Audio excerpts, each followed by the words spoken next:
Hello friends, this is Sangam Fori. Welcome back to my channel Pharmacy Tree.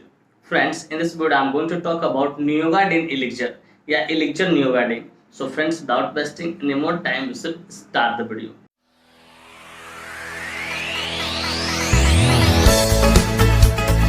इस video ना सिर्फ जानकारी के उद्देश्य से बना है। इस वीडियो को देखने के बाद कोई भी सिरप आप खुद से ना इस्तेमाल करें, कतई सेल्फ मेडिकेशन ना करें। Friends, actually don't support self medication at all. So before taking or using any medicine or syrup, you must consult your doctor.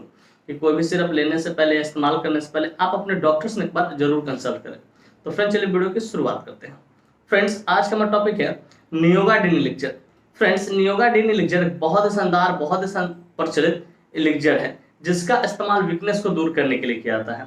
Friends, यह एलिक्सर थोड़ा सा प्रिस्क्रिप्शन एलिक्सर होता है, मतलब इसे खरीदने से पहले आपको डॉक्टर की प्रिस्क्रिप्शन की जरूरत होती है। फ्रेंड्स, यह एलिक्सर एपेटाइट स्टिमुलेटर कैटेगरी से बिलोंग करती है। अब जाहिर सी बात, मैंने इस टर्म का इस्तेमाल किया तो मेरे व्यूअर जानना चाहेंगे, पूछना चाहेंगे, sir what is the exact meaning of appetite stimulator category. तो डियर व्यूअर्स, मैं कोशिश करूंगा कि सरल से सरल, सिंपल से सिंपल शब्दों में आपको समझाऊं ताकि आप अच्छी नॉलेज यहाँ से गेन कर सको और उसका यूटिलाइज कर सको। तो dear viewers, appetite stimulator category कहने का अर्थ होता है कोई भी वैसा सिरप, चाहे टैबलेट, चाहे मेडिसिन, चाहे कैप्सूल, ठीक है, किसी भी फॉर्म में, ये कोई भी वैसा सिरप जो हमारे एपेटाइट को, मतलब भूख को बढ़ाने का काम करता, भूख की क्षमता को बढ़ाने का काम करता हो, ठीक है, वैसे सारे मेडिसिन को हम लोग क्या बोलते हैं, एपेटाइट स्टिमुलेटर कैटेगरी का मेडिसिन बोलते हैं। एपेटाइट स्टिमुलेटर कैटेगरी कहने का सिंपली ये बात समझिए, जो भूख को बढ़ाने का काम करेगा वैसा है सारे मेडिसिन को हम लोग क्या बोलते हैं, एपेटाइट स्टिमुलेटर कैटेगरी का मेडिसिन बोलते हैं। चाहे वो सिरप हो सकता है, टैबलेट हो सकता है, कैप्सूल हो सकता है। तो डियर व्यूअर्स, मैं उम्मीद करता हूँ कि बातें आपको अच्छे से समझ में आ गई। फ्रेंड्स, चलिए अब बात करना चाहें कौन सी कंपनी इसको मैन्युफैक्चर करती है, क्या इसमें मॉलिक्यूल्स पाए जाते हैं, क्या इसके यूसेज होते हैं, कैसे कंट्राइंडिकेशन होते हैं, कैसे साइड इफेक्ट होते हैं, क्या इसके डोज होते हैं, इन सारी बातों को हम लोग समझेंगे इस वीडियो में बहुत डिटेल से। Friends, I will make you understand each and everything in a very simple way. तो फ्रेंड्स, मैं यहाँ पे ना हर एक चीज को बहुत शानदार तरीके से और बहुत सस्ता तरीके से आपको समझाऊंगा। तो friends, first of all I would like to talk about which company manufactures it. Friends, सबसे पहले हम लोग ये जान लेते हैं कौन सी कंपनी है जो इस मेडिसिन को मैन्युफैक्चर करती है, मतलब इस सिरप को मैन्युफैक्चर करती है। तो फ्रेंड्स, इस सिरप को रैप्टाकोस ब्रेड एंड को लिमिटेड फार्मास्यूटिकल इंडस्ट्री द्वारा मैन्युफैक्चर किया है।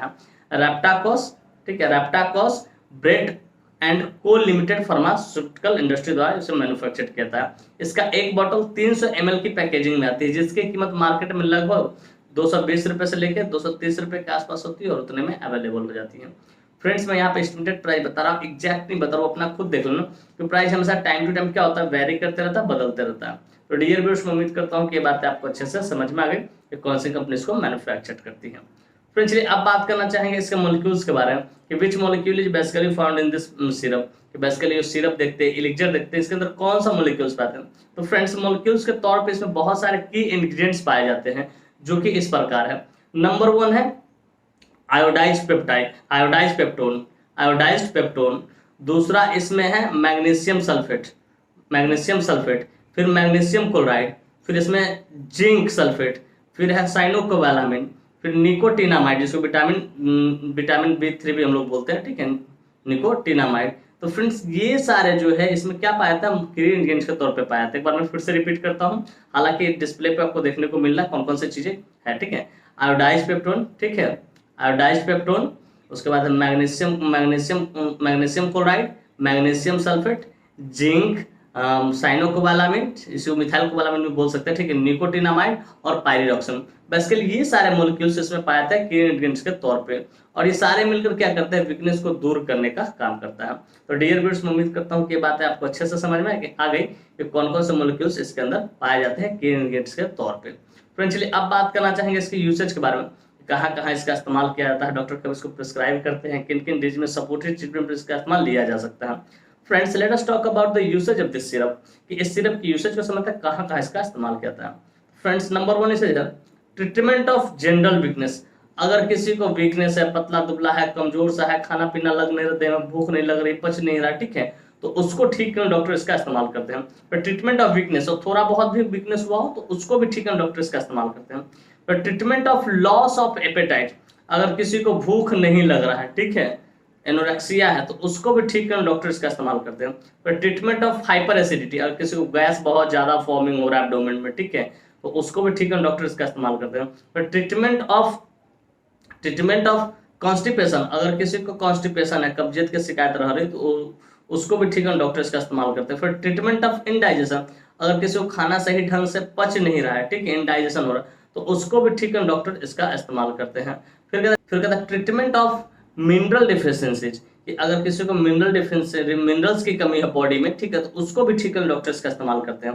फिर ट्रीटमेंट ऑफ न्यूट्रिशनल डिफिशियंसी, और किसी को पोषक तत्व की कमी है तो उसको भी ठीक करने के लिए डॉक्टर इसका इस्तेमाल करते हैं। फिर ट्रीटमेंट ऑफ वेट लॉस, और किसी का अचानक वजन कम हो रहा तो उसको भी ठीक है डॉक्टर इसका इस्तेमाल करते हैं। तो फ्रेंड्स बेसिकली इतने सारे जगहों पर डॉक्टर इसका इस्तेमाल करते हैं, लेकिन मेनली इतना समझो कि आपके बॉडी को ठीक है हेल्दी करने के लिए, हेल्थ को बूस्ट करने के लिए इसका इस्तेमाल किया जाता है, कि आपका पेट सही रहे, गैस ना बने, खाना प्रॉपर ढंग से पचे, भूख आपको लगे, ठीक है, जो पोषक तत्व की कमी है, जो खनिज की कमी है, मिनरल्स की कमी, वो आपके बॉडी में क्या हो, आपूर्ति हो, तो उसको ठीक करने के लिए, मतलब ओवरऑल देखा जाए तो आपके हेल्थ को क्या करने के लिए, प्रमोट करने के लिए, बढ़िया करने के लिए इस सिरप का इस्तेमाल किया जाता है। तो डियर व्यूअर्स, मैं उम्मीद करता हूँ इसके यूसेज आपको बढ़िया से समझ में कहाँ इसका इस्तेमाल किया है। फ्रेंड्स चलिए अब बात करना चाहेंगे मोड ऑफ एक्शन के बारे में, कि आखिर ये काम कैसे करता है, किस तरीके से काम करता है।